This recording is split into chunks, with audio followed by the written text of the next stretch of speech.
Hello friends, आप देख रहे हैं टेक्निकल सागर यूट्यूब चैनल और आज हम एक नए सॉफ्टवेयर की बात करेंगे। SQLi डंपर इसको बोलते हैं और बेसिकली इसका जो कनेक्शन है वो हैकिंग से है, पेनिट्रेशन टेस्टिंग और वाइट हैट हैकिंग से है। ये सॉफ्टवेयर वेबसाइट्स को हैक करने के लिए काम में लाया जाता है। तो इसमें ये क्या करता है कि इंटरनेट पर ये ऐसी वेबसाइट्स को सर्च करता है जिनकी सिक्योरिटी कमज़ोर है, जो एक्सप्लॉइट की जा सकती हैं, जिनका डेटाबेस हैक किया जा सकता है। तो ये सॉफ्टवेयर क्या करता है कि जितनी भी कमज़ोर वेबसाइट है उनको सर्च करता है, फिर उनको फ़िल्टर कर करके लास्ट में आपको कुछ ऐसी वेबसाइट्स प्रोवाइड करता है जो इजीली हैक हो सकती हैं। अब मैं बिल्कुल भी इंडोर्स नहीं करता कि आप किसी की प्रॉपर्टी को या किसी की वेबसाइट को हैक करें, लेकिन आप अगर हैक करना ही चाहते हैं तो आप पहले उस इंसान से या उस कंपनी से जिसकी वेबसाइट आप हैक करने वाले हैं उससे परमिशन ले लें। विदाउट परमिशन अगर आप किसी की वेबसाइट या प्रॉपर्टी को हैक करते हैं तो ये एक क्राइम है और मैं ऐसी चीज़ों को बिल्कुल भी इंडोर्स नहीं करता हूँ। आपकी ज़िम्मेदारी होगी आप इसको कैसे यूज़ करते हैं। ये वीडियो सिर्फ एजुकेशनल पर्पस के लिए है। तो आपको पहले कुछ चीज़ें समझनी पड़ेंगी कि हैकिंग करने से पहले आपको कुछ बातें पता होनी चाहिए। सबसे पहली बात ये कि हम हैक करते वक्त या वाइट हैट हैकिंग भी करते वक्त या ब्लैक हैट जैसी भी हैकिंग आप कर रहे हैं, मैं नहीं जानता आप क्या कर रहे हैं, ये आपके ऊपर डिपेंड करता है। हम अपनी आइडेंटिफिकेशन छुपाते हैं, हम अपनी आईपी को हाइड करते हैं। तो बहुत ही मतलब बिगिनर्स का जो तरीका होता है आईपी हाइड करने का वो वीपीएन से होता है। वीपीएन मतलब वर्चुअल प्राइवेट नेटवर्क। ये एक टनल बना देती है आपकी और आपके सर्विस प्रोवाइडर में, मतलब आपकी आईडी चेंज कर देती है, आपकी आईपी चेंज कर देती है।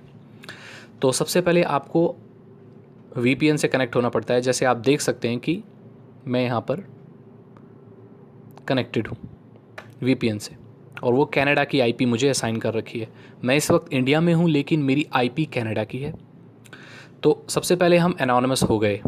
ये सिर्फ बेसिक है एनोनिमस होने का, बिल्कुल फुल प्रूफ नहीं है ये। ऐसा नहीं कि इससे आपको पकड़ा नहीं जा सकता या कोई डिटेक्ट नहीं कर सकता, बिल्कुल कर सकता है, लेकिन ये एक बिगिनर्स का स्टेप है। उसके बाद हमें एक सॉफ्टवेयर चाहिए SQLi डंपर।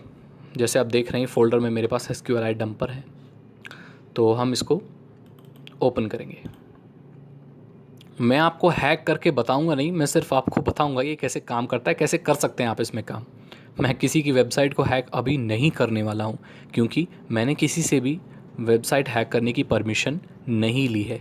और ये वीडियो सिर्फ आपको ये बताने के लिए है कि कैसे आप वेबसाइट्स में लूप होल्स ढूंढ सकते हैं और इससे भी आप अपना करियर बना सकते हैं। आप लोगों की वेबसाइट में सिक्योरिटी वीकनेसेस ढूंढ सकते हैं, फिर उन वेबसाइट ओनर को आप इन्फॉर्म कर सकते हैं कि सर आपकी वेबसाइट में ये कमज़ोरी है और ऐसे ऐसे आपकी वेबसाइट हैक हो सकती है। क्या आप चाहते हैं कि मैं आपकी वेबसाइट को सिक्योर करूं? तो आप सिर्फ यही बताने का कि आपकी वेबसाइट के सिक्योरिटी कमज़ोर है पैसे कमा सकते हैं। अगर इंसान को आप बोलेंगे सर आपकी वेबसाइट में ये कमी है, तो वो खुश होगा कि चलो किसी ने मुझे मेरी कमी बताई, तो वो खुश होकर आपको कुछ पैसे भी दे सकता है। इस ज़रिए से आप पैसे भी कमा सकते हैं। तो देखिए मैंने SQLi डंपर ओपन किया और ये कुछ ऐसा आया। उसको हम फिर लॉगिन करेंगे। सिंपली लॉगिन क्लिक कर दें। यूज़र नेम और आईडी आपको नहीं पूछेगा, बेसिकली नहीं पूछता है, ये चालू हो जाता है। तो सबसे पहले हमने VPN इंस्टॉल किया। VPN बहुत ही स्ट्रेट फॉरवर्ड है, सॉफ्टवेयर्स मिलते हैं VPN के, आप नेट से फ्री डाउनलोड कर सकते हैं। उसको इंस्टॉल करने के बाद आप अपने VPN से अपना आईडी बना के वहाँ पर VPN से कनेक्ट कर सकते हैं। तो VPN कनेक्ट हो गया। अभी हमने SQLi डंपर खोल लिया। अब ये खुल गया देखिए। तो यहाँ पर कितने सारे ऑप्शंस हैं, online scanner, URL analyser, data dumper, file dumper, tools and settings. हम बारी बारी करके धीरे धीरे हर एक चीज़ को समझेंगे और फिर उसके बाद हम प्रैक्टिकल करेंगे। तो ऑनलाइन स्कैनर जो ये होता है, ये सबसे पहला स्टेप होता है। इसमें क्या किया जाता है, इंटरनेट पर देखिए यहाँ सर्च इंजन्स के नाम है Google, Bing, Yahoo, AOL, Yandex, Ask, wow. तो ये जितने भी सर्च इंजन्स हैं, ये सॉफ्टवेयर इन सर्च इंजन्स में ऐसी वेबसाइट को सर्च करता है जिनमें लूप होल्स हैं और जो हैक हो सकते हैं, पॉसिबिलिटी है हैक होने की। लेकिन इसको भी कुछ कमांड चाहिए होती है, इसको भी कुछ वैल्यूज़ चाहिए होती हैं सॉफ्टवेयर को काम करने के लिए। जैसे मान लीजिए एक वेबसाइट है google.com/show-item.php। हर एक यूआरएल का एक्सटेंशन होता है। जैसे आप यहीं देख लें, roblox.com रिपटाइड आइटम आईडी इतना इतना, ये जो आइटम आईडी इतना इतना ये स्ट्रिंग है, तो ये डेटाबेस से कनेक्टेड होती है। तो अगर कोई लूप होल या कोई कमज़ोरी किसी वेबसाइट में निकाली जाती है, वो इन्हीं एक्सटेंशन और इन्हीं स्ट्रिंग से निकाली जाती है। तो हम इस सॉफ्टवेयर को ऐसी स्ट्रिंग प्रोवाइड करते हैं जो वो सर्च करे और वही स्ट्रिंग वो अलग अलग वेबसाइट्स में ढूंढे, क्योंकि इंटरनेट पर बहुत सारी वेबसाइट हैं और अगर सारी वेबसाइट को ये सॉफ्टवेयर स्कैन करने लगा तो बहुत मुश्किल होगी, बहुत टाइम लगेगा। कितनी लाखों वेबसाइट है दुनिया में। तो उसको थोड़ा नैरो करने के लिए, थोड़ा फ़िल्टर करने के लिए हम इसको कुछ स्ट्रिंग प्रोवाइड करते हैं। तो उन्हीं स्ट्रिंग को डॉर्क्स कहा जाता है, DORKS, डॉर्क्स। ये आपको इंटरनेट पे अवेलेबल मिलेंगे, और नहीं तो आप, ये रहे मेरे पास है, मैं इसको डिस्क्रिप्शन में डाल दूंगा, आप डाउनलोड कर सकते हैं। तो ये देखिए डॉर्क है मेरे पास कितने सारे। अब हम इनमें से कुछ डॉर्क्स को लेंगे और इस सॉफ्टवेयर को प्रोवाइड करेंगे। अब हम स्कैनिंग स्टार्ट कर सकते हैं। हमने स्कैनिंग स्टार्ट कर दी। अब ये सॉफ्टवेयर स्कैन करेगा, इंटरनेट पर ऐसे यूआरएल देखेगा जिनकी स्ट्रिंग कुछ ऐसी है, जैसे about.php, कार्ट आईडी, ये एक शॉपिंग साइट की डॉर्क हो सकती है स्ट्रिंग। तो ये अकाउंट इन्फो, ये किसी पर्सनल वेबसाइट की हो सकती है। ऐसे अलग अलग। ऐड टू कार्ट, देखिए ये स्ट्रिंग है ऐड टू कार्ट, मतलब कार्ट में डालने के लिए। कार्ट में कहाँ डालते हैं? ऑनलाइन शॉपिंग में, राइट। तो ये डॉर्क ऑनलाइन शॉपिंग का है। उसके बाद ये तो यूआरएल क्यू हो गया, यहाँ पर हम डॉक्स डालते हैं, स्कैन करते हैं, सिंपल है, वेबसाइट को सर्च करता है। उसके बाद होता है एक्सप्लॉयटेबल्स। एक्सप्लॉयटेबल्स मतलब ऐसी वेबसाइट की लिस्ट यहाँ पर आ जाएगी जो पॉसिबली हैक की जा सकती हैं, राइट। उसके बाद नेक्स्ट सेशन आता है इंजेक्टेबल्स। यहाँ पर कुछ ऐसी वेबसाइट्स की लिस्ट आएगी जिनमें एसक्यूएल इंजेक्शन किया जा सकता है, पेनिट्रेशन टेस्टिंग की जा सकती है। तो इसी चीज़ को हमें देखना है। यही जो चीज़ें आएंगी वही हैक हो सकती हैं।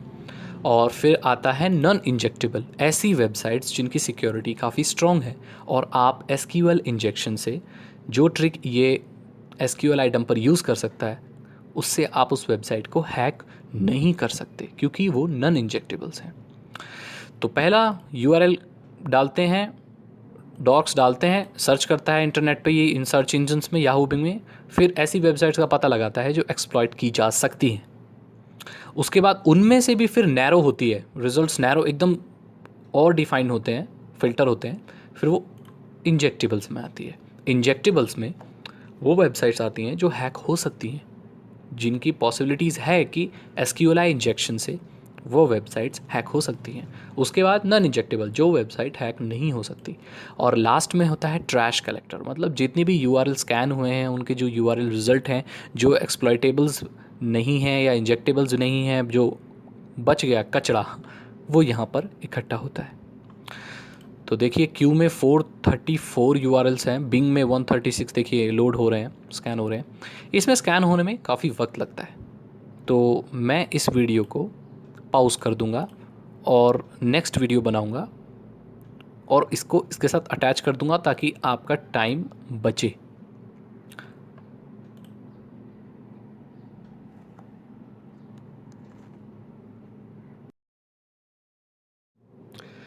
हमने इस SQLi डंपर को कुछ देर तक छोड़ दिया था ताकि वो यूआरएल स्कैन कर सके और जो कमज़ोर वेबसाइट हैं जिनकी सिक्योरिटी वीक है वो ढूंढ सके ये सॉफ्टवेयर। तो उसमें हमें देखिए 147 यूआरएल्स को इसने स्कैन किया है। इसमें से इंजेक्टेबल 3 है, मतलब 3 ऐसी वेबसाइट्स हमें मिली हैं जो पॉसिबली हैक हो सकती हैं। तो किस मेथड से इसने चेक किया, इस सॉफ्टवेयर ने किस मेथड से चेक किया कि ये जो साइट्स हैं ये हैक हो सकती हैं, इनमें क्या कमियां हैं? तो देखिए यहाँ पर लिखा हुआ है, हम इंजेक्टेबल्स में जब जाएंगे तो ये 3 वेबसाइट हमें मिल गई जो हैक हो सकती हैं। इनका मेथड है माइस्क्यूएल एरर, मतलब इनके डेटाबेस में कुछ एरर है जिनकी वजह से ये हैक हो सकती हैं। अब मान लीजिए हमें इस वेबसाइट को हैक करना है, इसका नाम है profabrics.co.uk, शॉप /show ऐसे कुछ ये वेबसाइट है। ये ज़रूर कुछ कपड़े की वेबसाइट है, प्रो फैब्रिक्स नाम है। और यहाँ जिस कंट्री का है ये वहाँ देखिए उसका फ्लैग है। तो इसे हैक करने के लिए हम राइट क्लिक करेंगे और गो टू डंपर। आपको पता होगा कि कोई भी वेबसाइट जो होती है उसमें एक डेटाबेस होता है जहाँ पर उसके credentials, user name, password, detail सब सेव होती हैं। मतलब उस वेबसाइट का जो एडमिनिस्ट्रेशन होगा, जो मालिक होगा, उसके कुछ यूज़र नेम और आईडी होंगे जिससे वो लॉगिन करके अपनी वेबसाइट में फेरबदल कर सकता है। वो यूज़र नेम और पासवर्ड भी तो वेबसाइट में ही स्टोर होता है। तो वो जो पासवर्ड और यूज़र नेम होता है वो डेटाबेस में सेव होता है। और जैसा कि आप देख रहे हैं कि इस वेबसाइट की हमने कमी पता कर ली है। हमने इसको SQL इंजेक्शन से पता कर लिया है कि इसमें कमज़ोरी है और इसको हैक किया जा सकता है। तो हम अब एक स्टेप दूर हैं इसको हैक करने के। इसको हैक करने के लिए हमें क्या करना होगा, ये बटन दबाना होगा, गेट डेटाबेसेस। तो इस वेबसाइट के जितने भी डेटाबेस हैं वो सारे इधर लोड हो जाएंगे। उसके बाद आप उन्हें अपने डेस्कटॉप पे सेव कर सकते हैं और पढ़ सकते हैं। उसमें आपको यूज़र नेम और पासवर्ड मिल जाएगा। उसके बाद आपको करना ये होगा कि वेबसाइट पे जाइए और यूज़र नेम और पासवर्ड एडमिनिस्ट्रेशन का डालिए और लॉगिन कर लीजिए। आप बिल्कुल ऐसे ही लॉगिन कर पाएंगे जैसे कि आप उस वेबसाइट के मालिक हों। तो आई होप आपको पता चल गया होगा कि वेबसाइट्स कैसे हैक होती हैं। ये वाइट हैट हैकिंग है क्योंकि इसमें हम परमिशन ले रहे हैं। और ध्यान दें, मैंने यहाँ पर किसी की वेबसाइट हैक नहीं की है, बस मैंने ये चेक किया है कि इस वेबसाइट में कमी है। हमने इसकी प्रॉपर्टी को बिल्कुल हाथ नहीं लगाया, हमने इसकी साइट को नहीं चुराया, ना ही नुकसान पहुंचाया। हम इस स्टेप के बाद तभी जा सकते हैं जब हम इस वेबसाइट के ओनर से रिटन परमिशन लें। अगर हम बिना रिटन परमिशन लिए इससे आगे बढ़ते हैं तो वो क्राइम होगा। आई होप आपको इन्फॉर्मेशन मिल गई होगी। अगर आपके कोई क्वेश्चंस हैं SQLi डंपर से रिलेटेड या website hacking, white hat hacking, penetration testing के ऊपर कोई क्वेश्चंस हैं तो आप मुझे कमेंट में पूछ सकते हैं। मेरे चैनल को सब्सक्राइब करें ताकि ऐसी वीडियोज़ आपको आगे भी मिलते रहें। Thank you so much. मिलते हैं अगली वीडियो में। Good bye.